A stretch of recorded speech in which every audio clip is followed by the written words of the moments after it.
Fellow soil enthusiasts, let's be honest, we've all stared at our backyards wondering how to create something truly magical. Something that feeds our families, supports wildlife, and works with nature instead of against it.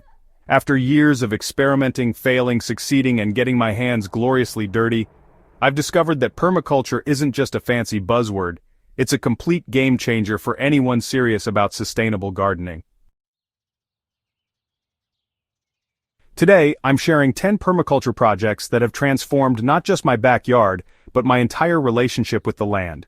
These aren't theoretical concepts from textbooks, they're battle-tested systems that have weathered droughts, floods, and my own beginner mistakes.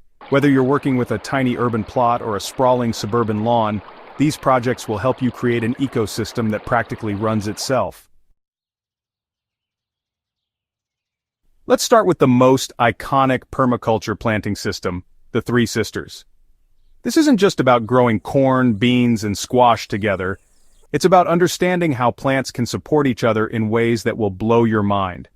The corn provides a natural trellis for the beans, which fix nitrogen in the soil for their companions. Meanwhile, the squash spreads across the ground, creating a living mulch that suppresses weeds and retains moisture.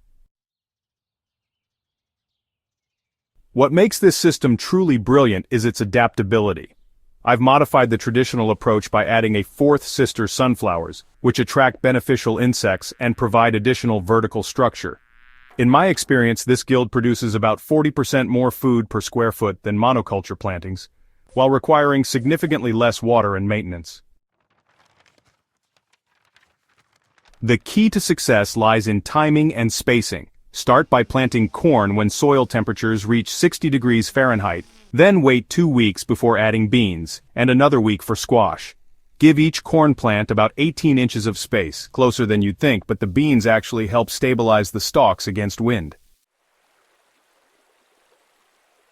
Water is life in permaculture, and keyline design is how we honor that truth.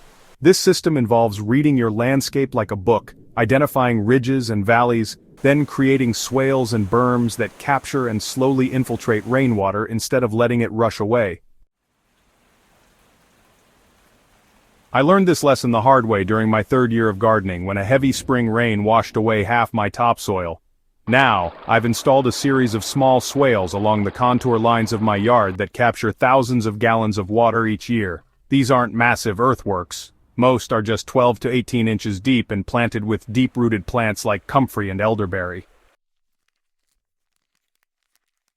The magic happens slowly. Over time, these swales recharge your groundwater, reduce erosion, and create microclimates perfect for different plants. My swales have become the most productive areas of my garden, supporting everything from fruit trees to medicinal herbs without supplemental irrigation, even during our notorious summer dry spells. A food forest mimics natural woodland ecosystems while producing abundant food, medicine, and materials. Think of it as nature's grocery store, complete with multiple levels of production from ground covers to canopy trees. This project requires patience. We're planting for the next generation. But the rewards compound year after year. Start with your overstory trees, apples, pears, or nuts depending on your climate. Below them, plant understory trees like serviceberries or elderberries. Your shrub layer might include currants, gooseberries, and hazelnuts, while the herbaceous layer hosts perennial vegetables like asparagus, rhubarb, and walking onions. Ground covers could include strawberries and creeping thyme, with climbing vines like grapes or hardy kiwis completing the picture. The secret to food forest success is starting small and building gradually. I began with just 3 apple trees and slowly added layers over 5 years. Now, this 20 by 30 foot area produces more diverse food than my entire annual vegetable garden with minimal maintenance once established. Forget everything you think you know about composting. Real permaculture composting is about creating multiple systems that handle different materials and serve different purposes. I run 3 distinct composting operations that together process all our organic waste while producing different types of amendments. My hot compost system handles kitchen scraps and garden waste, reaching temperatures that kill weed seeds and pathogens. The key is maintaining the right carbon to nitrogen ratio, about 30 to 1, and turning regularly. This produces finished compost in 8 to 12 weeks that's perfect for annual vegetables. My cold compost system is basically organized neglect. I pile leaves, woody prunings, and other carbon-rich materials in a corner and let time work its magic. This takes 12 to 18 months but produces incredible soil conditioner with minimal effort. The third system is vermiculture worm composting, which transforms kitchen scraps into liquid gold. My worm bins produce both finished castings and compost tea that makes plants grow like they're on steroids. The best pest control isn't spraying anything, it's creating habitat for the good guys.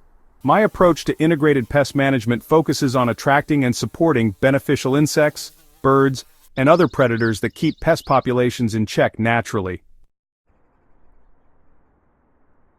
I've planted insectary strips throughout my garden areas specifically designed to bloom in succession from early spring through late fall. These include native wildflowers, herbs like dill and fennel that attract beneficial wasps, and perennials like yarrow and echinacea that support predatory beetles. Bird habitat is equally important. My strategically placed native shrubs provide nesting sites and food sources for insect-eating birds. A simple bird bath and some brush piles complete the picture. So, the result? Well, I haven't used any pesticides in 4 years, yet pest damage is minimal. The key is really in diversity and timing. You see, different beneficial insects are active at different times, so your habitat needs to provide resources throughout the growing season. This system takes 2 to 3 years to fully establish, but once it's running, pest problems become rare exceptions rather than constant battles.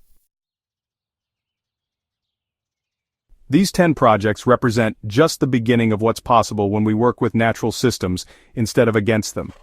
Each project builds on the others, creating synergies that multiply their individual benefits.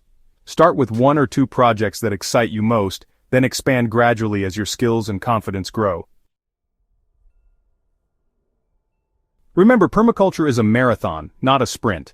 Every small step towards sustainability, every plant that finds its perfect niche, every drop of water captured and used wisely, it all adds up to transformation that extends far beyond your backyard.